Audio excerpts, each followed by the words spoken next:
Welcome to Scareatoga Screams 2019. I'm Jeff, your haunted tour guide, and I'll be giving you a tour of the haunted garage, the Voodoo Swamp. So you would come in this way,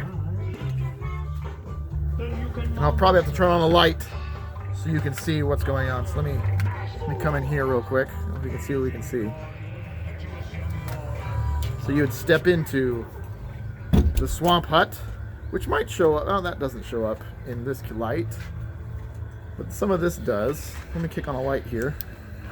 All right, that might help you see a little bit better. Normally it's done without a flashlight, but I bring them in and I show them the swamp hut, and it's a guided tour. And as I am showing them everything and telling bad puns, I tell them to look over there at that guy who's stirring his cauldron, and then as they're looking at the guy stirring the cauldron, that's right, you have a guy pop up from the table, which is actually, there's a mirror down there, so you couldn't see underneath it, making it harder to see what's going on. I have a cauldron creep, which normally we like to have low-lying fog, but that didn't work this year and there. And then, I gotta kill this for a second, as they walk by those ghosts, we get a leaf blower kicking up, which we call the post ghost. I'm gonna kick on the light again, and we take them into the swamp. Let's see if we can see it without light. No, we're gonna need light. Okay, so we have the swamp section built out. I've got, that's actually a mirror. So if you check that out, yep, there I am filming this whole thing. But that adds depth to the garage. So as you come in, you're kind of disoriented and it's a little foggy in here. I try to tone down the fog for this section, for this filming. But that makes it harder to kind of forget your bearings. And the garage feels bigger because of the fog. And then I'll come over here. Oh, and while they're looking at that, hold on, there's this guy who starts twitching. So he's stuck in the spider webs. And then when that happens, they look up. And as they look up, a giant spider drops down onto them. And then we continue going into the swamp where I've got some old netting, which came from an old trampoline net hanging down, leaves everywhere, haunted trees, and they all have faces. And we come over an old lantern on these boxes, and then they come and look at the alligator. And as they're staring at the alligator, they are invited to pet the alligator at the alligator box. Pops open. And in the dark, without the flashlight, you can't see some of the behind-the-scenes stuff you can kind of see when you're picking up on this flashlight. But then we continue down the docks. I'll let you look down into the haunted garage. Sorry, I just tripped. It's all wooden planks, old pallet boards and stuff. Netting and everything hanging down. And then we step over here to this tree.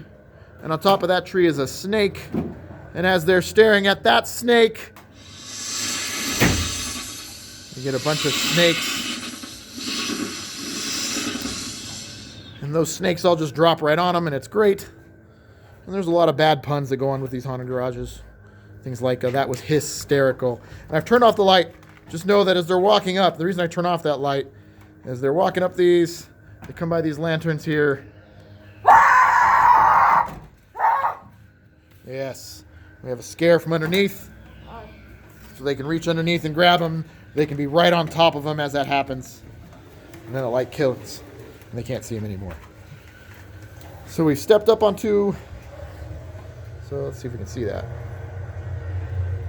Oh, there we go. I lost all the lighting. Okay. So they would come up here.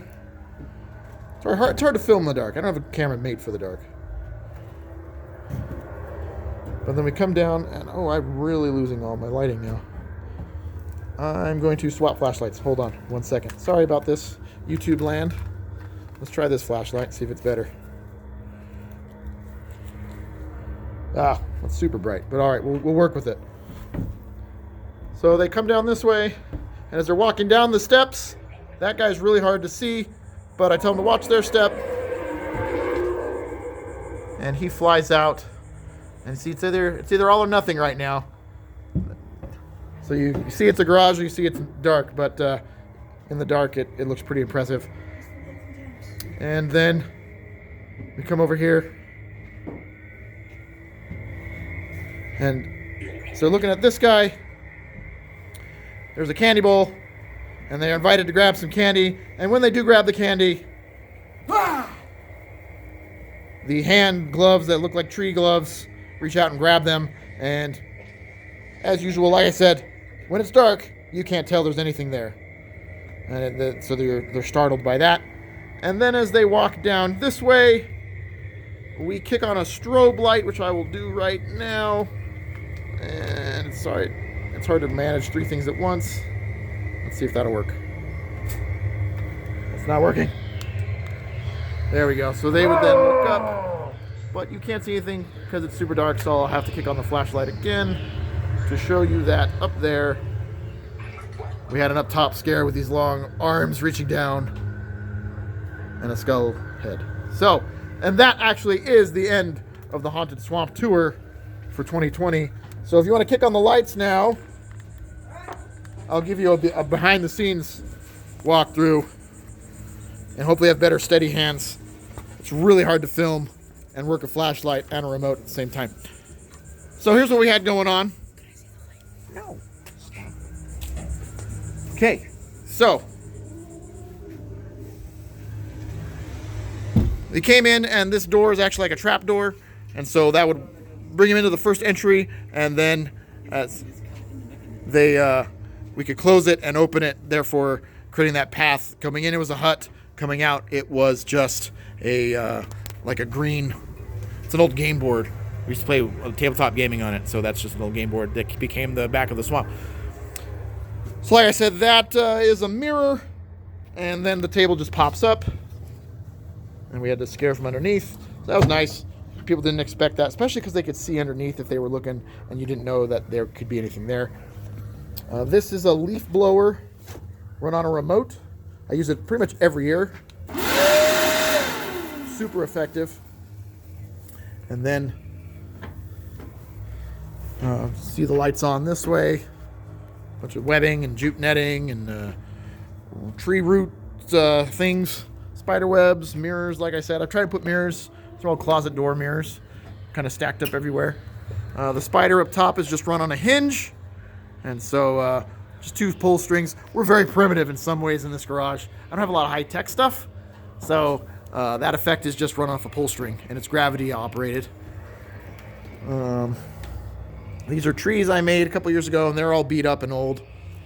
And then the alligator box is just a hollow box, and there's it's an alligator head, and it's actually a rat trap is what makes it spring operate, open and close. I actually have a video on that. If you were interested, you can see a video on how to do the crocodile box, alligator box. Took a bunch of old wood pallets I got for free, just looking on like your local Craigslist style, and built out platforms to walk on. The snake up here is just gravity dropping mechanism off some PVC, and it just drops them in their face. And simple yet effective. And underneath was just some LED, also operated by me with my remote. So the remote can control when to scare them.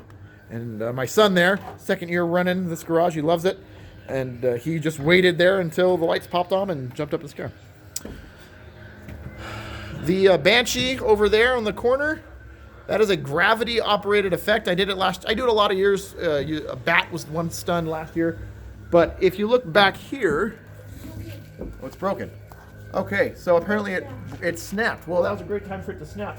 There was a backpack. It's a weighted backpack filled with stuff, and that would drop, pulling that mech guy all the way up to the roof.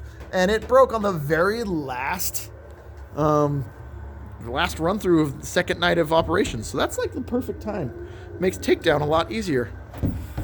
But I built it with a bunch of foam padding in there, so if it did fall on anybody, it wouldn't actually hurt them. And then finally, the tree gloves are silicone coated, like work gloves. And so that's, if you just go to Home Depot, you can get like brown silicone for like bathroom caulking. And then I just took a comb through it and made these tree gloves, throw some like tree moss and stuff. And then when it's on top of the tree stump, you can't see it at all in the dark. You can put your hands anywhere on that tree stump, they were not going to see it until it moved. And these trees, they were made with these. This is a newer variety I made. That's a carpet tube. That's a cardboard. That's just a giant piece of cardboard. And then I put old pool noodles and chopped them up and taped them on there or glued them on hot glue. And I wrapped the whole thing in like shrink wrap, so plastic wrap. Took a heat gun to it, and it gives it this nice texture, which I then threw a light coating of paint. I put black paint, dry brushed light paint on, and put wood stain on the whole thing. And that's something that is from Stiltby Studios, I believe, or maybe that's no, it's not Stiltby Studios. There's a guy who did this technique. I'm blanking on his name, but he's awesome because he came up with that technique. If you look up tree root, like a tree root arch on the internet, you'll see what I'm talking about. And then we walked out, and I have the Terror Operations Center up there. There's Chris, one of my helpers. He's running the sounds for all the different effects, and a lot of the effects are remote operated right from there. And then my son Jonathan, right there, doing some of the jump scares. And then today I had my brother Steven working in here as well. He's in here somewhere. There he is, also helping out. Low ground fogger, which sort of worked. And there's the operations center. But anyway, boom, Haunted Garage 2019.